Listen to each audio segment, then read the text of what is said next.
నమస్తే, welcome to 99 TV. Rishiraj Singh IPAC కీలక వ్యవహారాలు చూసే వ్యక్తి అండ్ మొత్తం టీంను లీడ్ చేసిన వ్యక్తి ప్రశాంత్ కిషోర్ తర్వాత.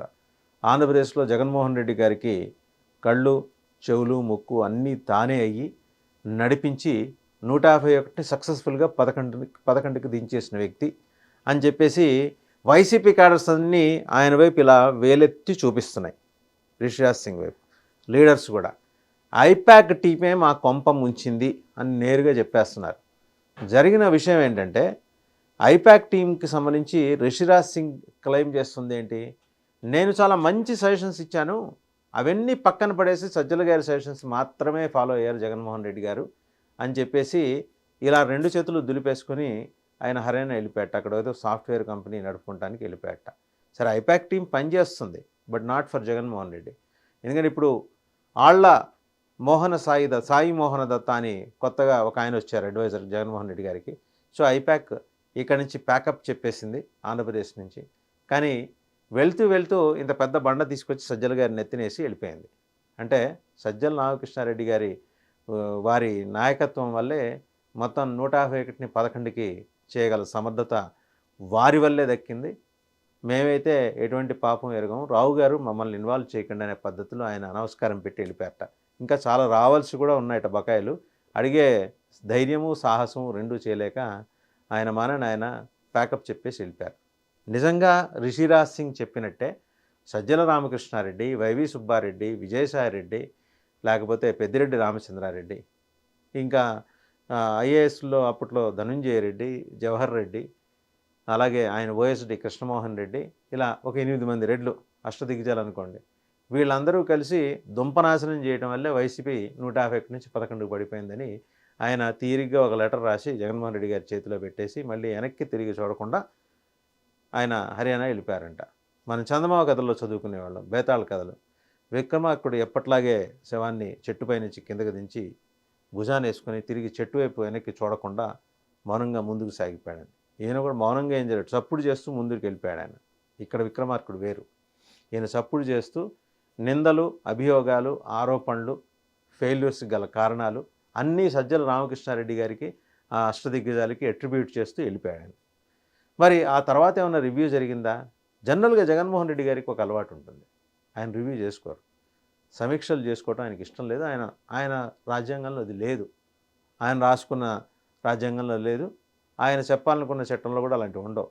వారు చెప్పిందే జనం వింటాం, దాన్ని ఒక వేదంలాగా స్వీకరించి దాన్ని తూచా తప్పకుండా ఆచరించడం.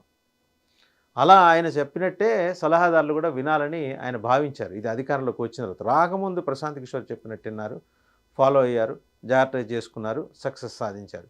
అంటే అది కేవలం ప్రశాంత్ కిషోర్ సక్సెస్ ఒక్కటే కాదు, మళ్ళీ ఆయన పాదయాత్ర ఫలితం, జనాల్లో ఆయన పెనట్రేట్ అయిన విధానం, ఆయన ఆశీర్వచనాలు, ఈ బుగ్గలు పుణికేసి వారిని ప్రేమగా దగ్గరికి తీసుకోవటాలు, అలాగే ఆకాశంలో నుంచి వారి తండ్రి గారి ఆశీస్సులు, భగవంతుడి ఆశీస్సులు, అక్కా చెల్లెళ్ళ ప్రేమలు, ఆశీర్వాదాలు, అవ్వాతాతలు వాళ్ళు ప్రేమగా ఇచ్చిన కానుకలు, ఇవన్నీ కలిపి ఆయన గెలిపించాయి.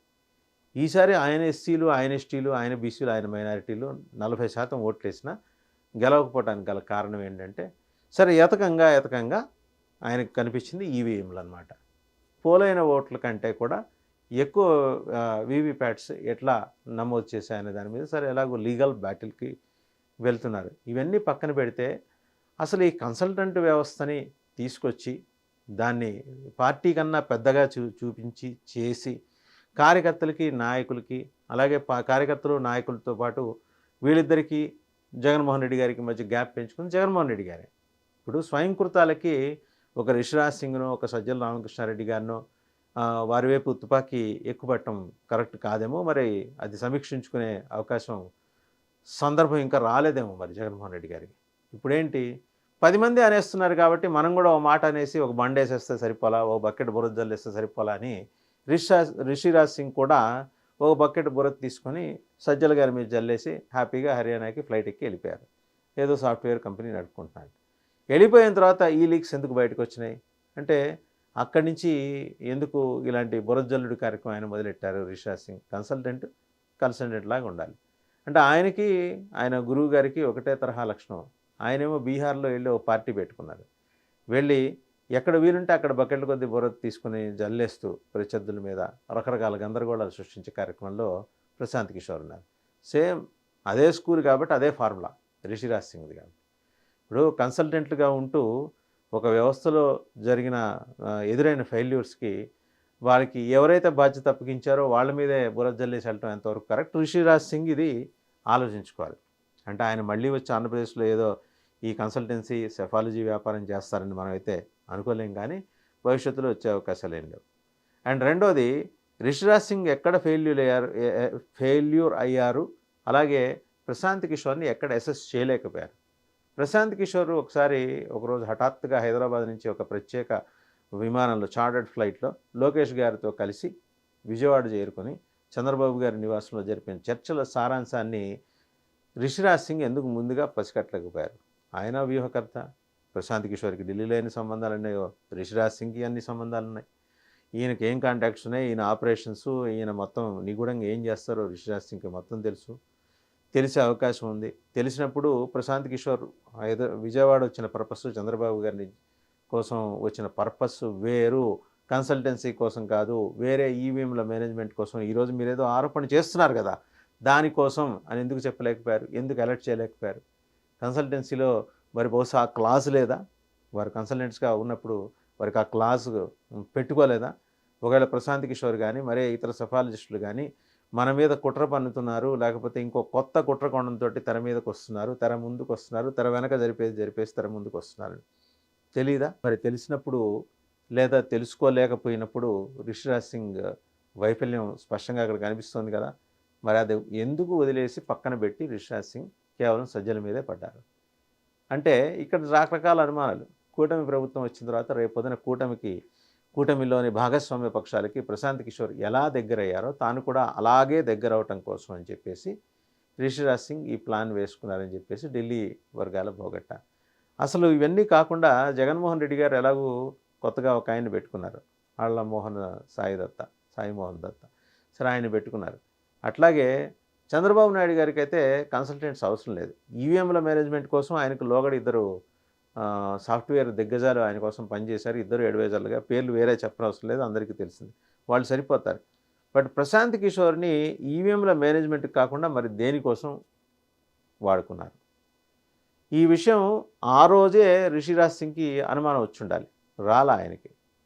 మరి తన జగన్మోహన్ రెడ్డి గారు ఆయన మీద ఉంచిన కాన్ఫిడెన్స్కి, ఆయనకి ఉంచిన నమ్మకానికి, ఆయన మీద పెట్టిన పెట్టుబడికి సరైన రిజల్ట్ ఇవ్వాలి, లేదా ఇచ్చే ప్రయత్నం చేయాలి.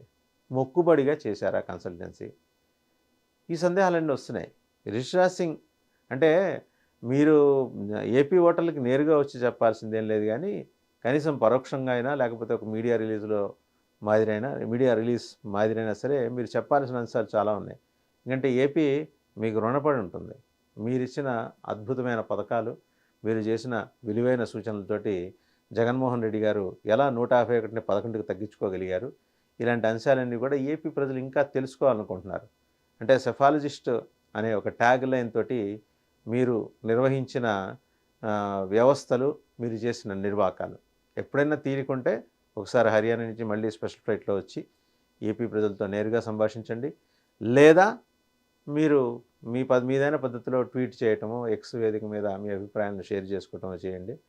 పనిలో పని సజ్జల గారు మీకు చేసిన అన్యాయం ఏంటో కూడా చెప్పేసేయండి.